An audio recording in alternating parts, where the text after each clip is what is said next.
Supercrack Estrella presenta La viajera del tiempo Charlotte Anne Moberly y la cara extraterrestre detrás de ella. Rostro de Winchester detrás de la viajera del tiempo Charlotte Anne Moberly. Charlotte Anne Moberly puede ser por ahí parecido la viajera del tiempo, que aparece en Oslo, Noruega en el año 1890 hablando con un teléfono móvil. Charlotte Anne Moberly en 1890 tendría 44 años, que parece coincidir con la mujer que está usando un teléfono móvil en el año 1890. Foto de 1890 de mujer hablando por celular. Viaje en el tiempo.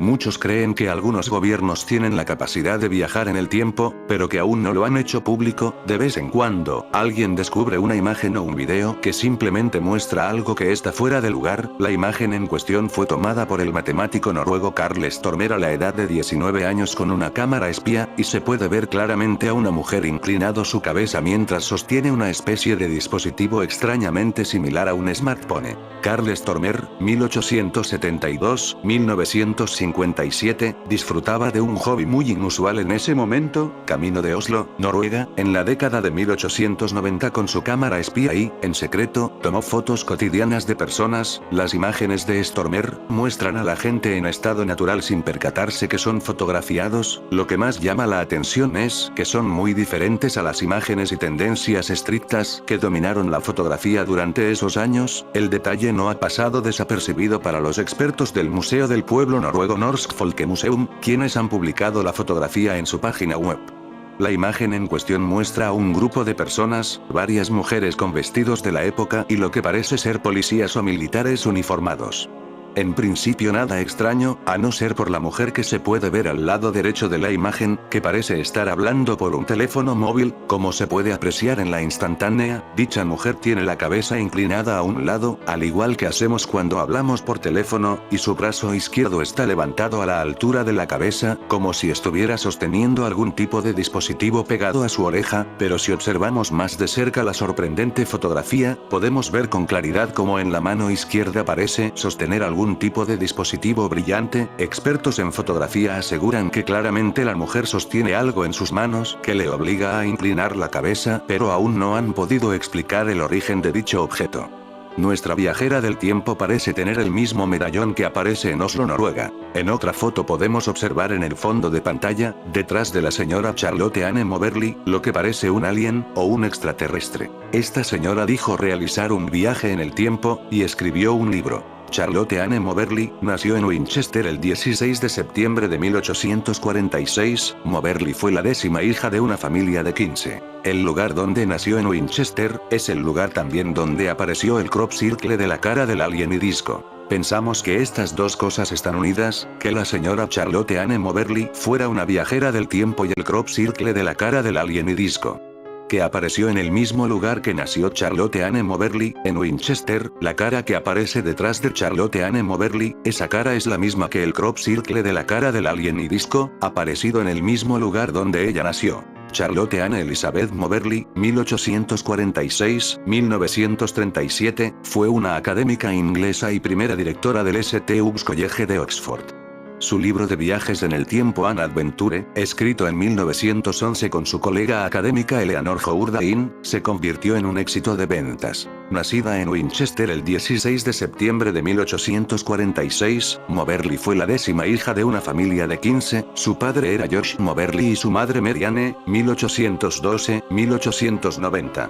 Uno de sus hermanos fue Robert Moberly, el primer director de St. Stephen's House, Oxford, tutelada en casa por un maestro privado, y su madre también adquirió habilidades básicas en hebreo, latín y griego. Participó extensamente en discusiones sobre el movimiento de Oxford con John Keble, quien la había bautizado y cuya esposa era su madrina. En 1869, Moberly asumió las funciones de secretaria de su padre, que había sido nombrado obispo de Salisbury. Ella continuó en esta capacidad, con los deberes adicionales de cuidarlo cuando su salud se deterioró, hasta que murió en 1885. Elizabeth Wordsworth estableció St. Hugh's Hall en 1886 y Moberly fue nombrada directora, donde se desempeñó hasta su jubilación en 1915. En 1911, bajo el liderazgo de Moberly, St. Hugh's Hall se convirtió en St. Hugh's College, Oxford, permaneció como miembro del Consejo de Gobierno de la universidad hasta su muerte y fue miembro honorario. Además del trabajo en colaboración con Eleanor Jourdain, Anne Adventure, publicado bajo los seudónimos de Elizabeth Morrison y Frances Lamont, Moberly publicó varios otros trabajos. Anne Adventure es una historia de fantasmas clásica basada en una experiencia conjunta que tuvieron en Versalles y se convirtió en un éxito de ventas que se reimprimió en ediciones de 1913, 1924, 1931, 1955 y 1988. Dos profesoras vieron a María Antonieta en Versalles en 1901. En 1901, dos profesoras del St. Hugh's College de Oxford, Inglaterra, fueron a visitar el Palacio de Versalles. Versalles era, por supuesto, el hogar de la realeza francesa hasta que la monarquía fue abolida en 1792. María Antonieta, uno de los últimos miembros de la realeza que vivió allí, fue ejecutada en 1793. Cuando las profesoras Anne Moberly y Eleanor Jourdain caminaban por los terrenos del palacio en 1901, nunca imaginaban que encontrarían a la mismísima María Antonieta sentada sobre un taburete frente al Petit Trianon. Y sin embargo, allí estaba, sentada y dibujando, completamente ajena al hecho de que dos mujeres la miraban boquiabiertas a ella y a todas las otras personas con vestimentas de la década de 1780 que habían aparecido tan repentinamente como ella. Antonieta y todos los demás desaparecieron cuando un guía turístico se acercó a Moberly y Jourdain. Juntas, escribieron un libro sobre su experiencia que adquirió notoriedad por lo verídica que parecía. El gigantesco Palacio de Versalles fue la residencia real de Francia durante más de 100 años, por esta razón no está excluida de historias aterradoras sobre espíritus y fantasmas. Dos mujeres que visitaron el complejo y vivieron un fenómeno paranormal lo registraron en un libro que marcó un antes y un después. Se trata de dos visitantes que además de turistas eran académicas de Inglaterra, según el relato de una docente de la Universidad de Oxford y su ayudante, ambas viajaron en el tiempo durante su recorrido por el edificio de la monarquía francesa. Todo ocurrió hace más de 100 años, en agosto de 1901, pero el testimonio de Eleanor Frances Jourdain y Charlotte Anne Moberly no quedó en el olvido, sino que es cada día más recordado por los turistas que todavía llegan a pasear por dentro del Palacio de Versalles. Recordemos que Charlotte Anne Moberly es la que tiene una especie de extraterrestre en su fotografía, justo detrás de ella. En su escrito sobre el fenómeno paranormal que las catapultó a la fama, Eleanor y Charlotte detallaron que primero fueron la conocida como la Galería de los Espejos y al famoso Palacio del Rey Luis XIV. Finalmente, llegaron a visitar el Petit Trianon, ubicado en el parque del complejo y que se construyó entre 1762 y 1768. En este lugar, al mismo tiempo que llegaron, el cielo se cubrió por completo para una tormenta. Luego, las mujeres vieron a unas personas que, a pesar del calor, tenían puestos abrigos largos y sombreros triangulares. Allí pensaron que eran los trabajadores del extenso parque de Versalles. Sin embargo, todo cambió cuando se dieron cuenta de que todas estas misteriosas personas que observaron tenían vestuario muy antiguo. Según su testimonio, habrían sido los guardias suizos de la difunta María Antonieta. Más tarde, una de las turistas académicas pudo identificar a una nena junto con una mujer, ambas también vestían ropas de otra época. La otra visitante inglesa vio solo a la mujer extraña y aseguró que era idéntica a un retrato de María Antonieta, pintado por el sueco Adolf Wertmüller. Por otra parte, las académicas transitaron un pabellón que ellas creyeron que era el denominado Templo del Amor. Momento en el que se cruzaron con un hombre con marcas de viruela y con ropas también antiguas. Después de la experiencia paranormal, remarcaron que el sujeto era idéntico al difunto conde de Vaudreuil. Una boda y los misterios de la segunda visita. Eleanor y Charlotte terminaron en una puerta, donde un joven las invitó a pasar a lo que parecía una boda. Luego de todas estas situaciones, sumadas a las personas de otros tiempos que se cruzaron, ambas se animaron a hablar entre ellas al respecto unos días después. Pero cuando volvieron pocos años más tarde a recorrer Versalles, varios lugares y espacios que habían visitado ya no estaban, o estaban muy diferentes. Por ejemplo, en Petit Trianon un puente que habían cruzado ya no estaba, y la puerta por la que entraron a la fiesta estaba clausurada hacía mucho tiempo. El libro del suceso paranormal en Versalles. Luego de analizarlo, las mujeres contaron su dramática experiencia en un libro titulado Los fantasmas de Versalles. Al principio lo firmaron con un seudónimo, pero al trascender sus identidades recibieron numerosas burlas. Por el contrario, muchas personas tomaron muy en serio el relato de las académicas y otros interpretaron que todo lo que ellas vivieron era una especie de resabio de la memoria de la mismísima María Antonieta. El crop circle de la cara del alien y disco.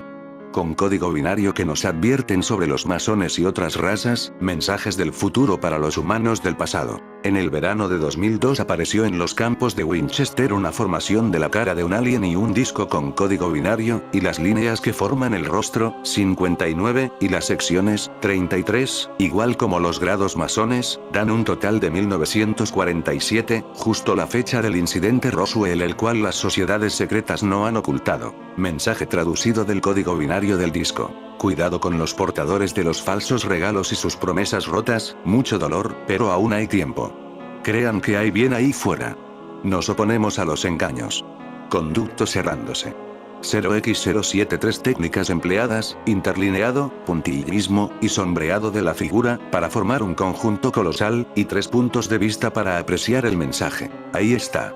Es increíble e inesperadamente la figura de un humanoide sosteniendo un disco. Le pondré 2 fotografías más para que observe bien esta figura, una intensificada y otra difuminada. A continuación exponemos también un diagrama tridimensional para observar con anáglifos. Mientras que el disco está formado por una espiral de cuadros rellenos y vacíos, la figura de la cabeza está representada con un interlineado, parecido al que se obtiene al realizar una fotografía a un monitor. A ese interlineado nos referiremos con el tema de Roswell. El primer plano es el círculo, el disco, y corresponde a una codificación en números binarios, ceros y unos, de un mensaje cifrado. El mensaje ha sido traducido en diferentes partes del mundo, y se ha llegado a una conclusión determinada común, ya que, si empezamos a contar desde el centro del mismo, nos encontramos con bloques cuadrados blancos y negros.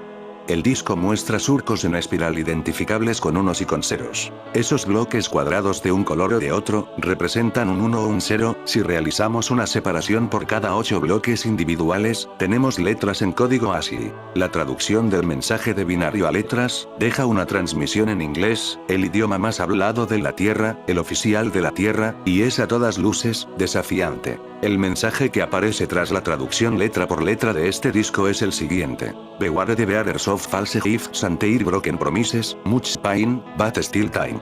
Believe there is God out there. Opose deception, conduit closing. 0x07. Este mensaje se traduciría en español de la siguiente manera. Cuidado con los portadores de los falsos regalos y sus promesas rotas, mucho dolor, pero aún hay tiempo. Crean que hay bien ahí fuera, nos oponemos a los engaños. Conducto cerrándose. 0x07 La primera comunicación explícita y directa para toda la humanidad. Además, si se fija, el disco está fuera del cuadro en el que está el ser, está en primer plano. No dejaría de ser una maravillosa metáfora el hecho de verlo de la siguiente manera. El ser sale de su mundo, de su recuadro, para darnos un mensaje en nuestro idioma. Y ese disco está fuera del recuadro, porque sí forma parte de nuestro mundo, de nuestra codificación informática. Si seguimos analizando esta figura, habría que ver cómo está formado el segundo plano. La cabeza del extraterrestre mostraría una zona con sombra y otra más iluminada. ¿Cómo se puede realizar este efecto en una figura que usa una técnica de interlineado? La manera de ver realmente este diseño está en su propia codificación. Esta figura está diseñada para que veamos el mensaje del disco de manera perfecta, y para que veamos el rostro del extraterrestre difuminado. Aplicando un filtro gaussiano, para difuminar la imagen, encontramos que la verdadera representación de este segundo plano, es la siguiente. Mientras el primer plano, el del disco, sería para verlo a alta resolución, el segundo plano, es para verlo difuminado. Una idea absolutamente genial. Como podemos apreciar, las características de este humanoide coinciden con el retrato típico de la mayoría de los testimonios de abducidos desde los últimos 50 años. Cabeza grande, facciones extremadamente delgadas, y ojos ovalados. Un detalle bastante importante es que a este tipo de humanoide siempre se le ha representado con los ojos oscuros, pero este círculo del maíz muestra al extraterrestre con pupilas. Esto se debería a que estos seres utilizarían una protección de sus ojos en sus actividades en nuestro planeta. Así es como siempre han aparecido en los casos estudiados. Ellos se mostrarían abiertamente tal y como son, sin accesorios, sin ayudas, solo ellos, y su mensaje. En un tercer plano, aparecen 3 puntos en el cielo que han sido identificados con las 3 estrellas de la constelación de Orión. Estas estrellas han sido referentes por motivos desconocidos para las civilizaciones egipcias y mayas, sobre todo a la hora de construir sus grandes pirámides, cobrando gran importancia a nivel místico. También hay algunas personas que aseguran que esas 3 estrellas se corresponden con su otra mano, en un gesto de saludo amistoso. 50 años después de los famosos avistamientos sobre el Capitolio de Washington después de Cristo. Si estuviésemos hablando de los mismos protagonistas, el Crop Circle de 2002 sería la celebración de unas bodas de oro con sede en Inglaterra. Sobre el incidente del Roswell ocurrido en 1947, hay 59 secciones. Sobre el disco, hay 33 secciones. Hagamos una sencilla cuenta. 59x33 igual 1947. Utilizar estas cifras en el interlineado no es casual. Hay una fecha secreta. El año 1947, el año del incidente Roswell. La cifra utilizada del 33 haría alusión a los grados masónicos de la jerarquía que encubre el fenómeno ovni desde hace más de 70 años, desde, precisamente, el incidente Roswell.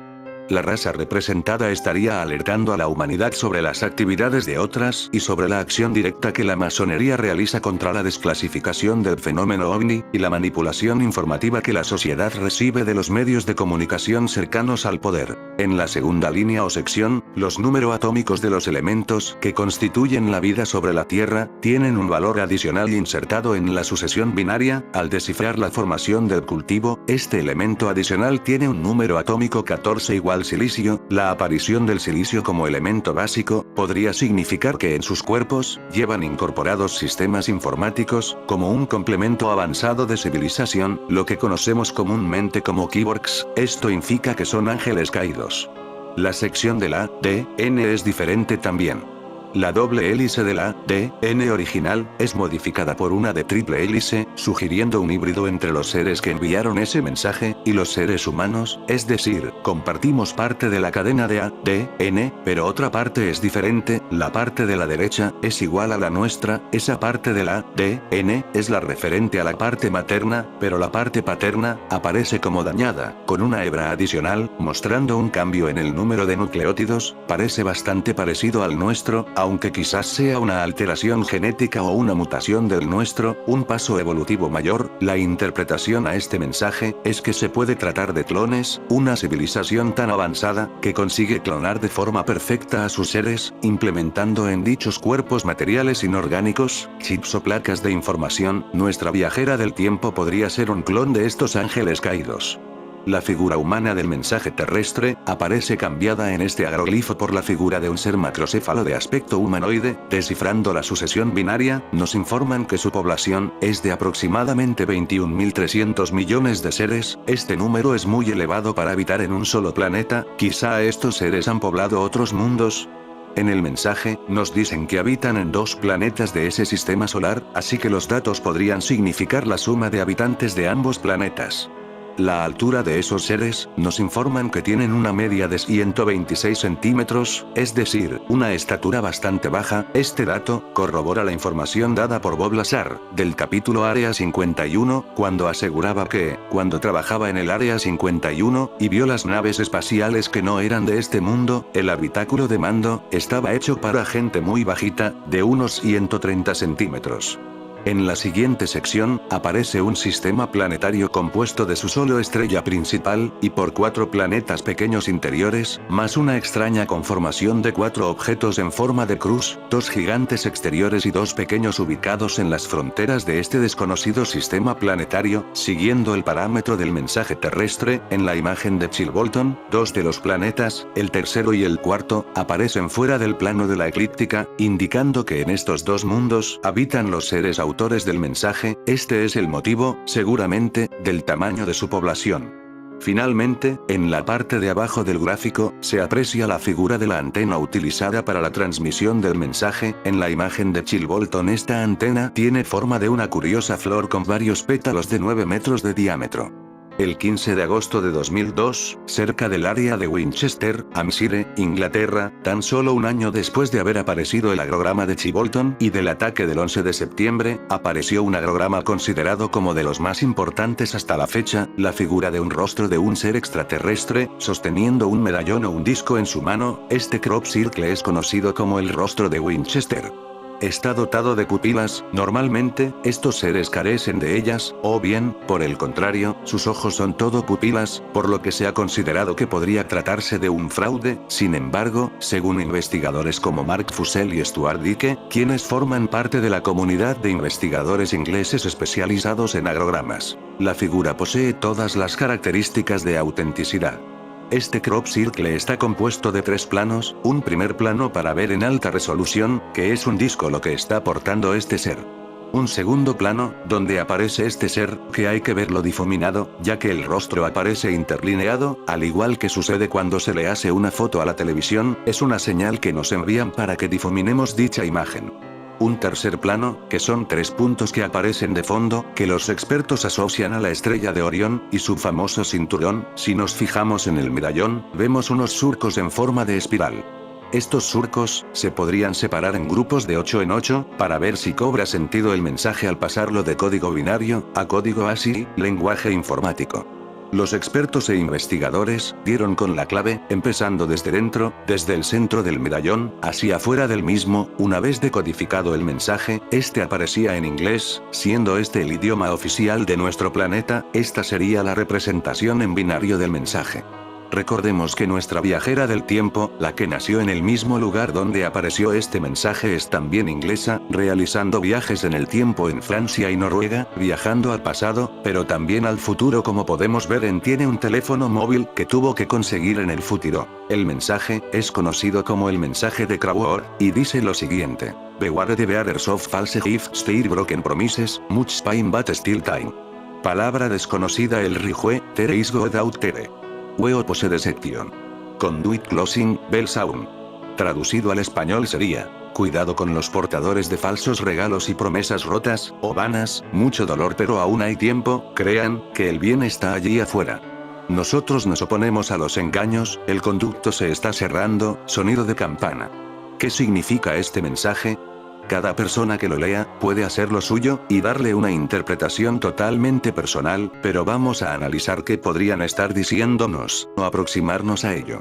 La primera frase: cuidado con los portadores de falsos regalos y promesas rotas, o vanas. En nuestro mundo, quienes más promesas realizan, más incumplen, y más afectan a todos, son las promesas de los poderes políticos, religiosos y poderes fácticos. Su forma de actuar y gobernar los designios de nuestro planeta, están siendo realmente nefastos, esclavizando a la humanidad, destruyendo la naturaleza, no respetando la vida de otras especies, y ejerciendo una presión a la Tierra y su entorno demasiado elevado. La segunda frase: mucho dolor pero aún hay tiempo. Esta frase es esperanzadora. Las desigualdades que existen, las guerras, millones de personas que sufren, mueren de hambre, son torturados, la amenaza constante de una guerra nuclear, enfermedades, odio, todo ello, aún tiene un camino para poder enderezarse, y ese camino sigue transitable y revertir la situación. La tercera frase: crean, que el bien está allí afuera. Todos los miedos y temores que existen, sobre cómo sería una supuesta invasión extraterrestre, si vendrían a hacer daño, esas dudas quedan disipadas con este mensaje. Primero nos dicen que creamos que existe vida más allá de nuestro planeta, y no solo que creamos que existe vida, sino que esa vida, esa civilización, es avanzada y pacífica. Seguramente sepan cómo transformar la energía negativa en positiva, cómo transformar un planeta para bien, y tienen conocimientos de cómo se debe actuar. La cuarta frase: nosotros nos oponemos a los engaños. Esto se podría interpretar como una crítica hacia los poderosos, de ocultar todo el fenómeno ovni, desvirtuar dicha información, negar que existan, esconder todas las pruebas y evidencias, y acallar bajo presión a quienes tienen acceso a esa información, para mantener al mundo totalmente desinformado. La última frase: el conducto se está cerrando, puede ser interpretada de 2 maneras. 1. El tiempo se nos acaba para afrontar los cambios que nos llevará a la destrucción, pero tenemos tiempo aún de evitarlo.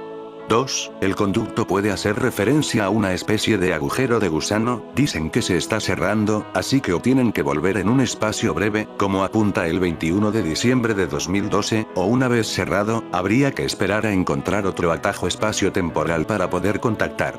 Si queremos viajar desde la Tierra hasta otro punto de la galaxia, y necesitamos que el viaje dure lo menos posible, existe la teoría de poder viajar a través de un agujero de gusano, son conductos espacio-temporales, sería como coger un atajo en el universo, en lugar de ir desde un punto A hasta un punto B, teniendo que realizar todo el trayecto de la flecha roja, un agujero de gusano nos permitiría hacer el mismo trayecto, pero recorriendo tan solo la distancia de la flecha verde.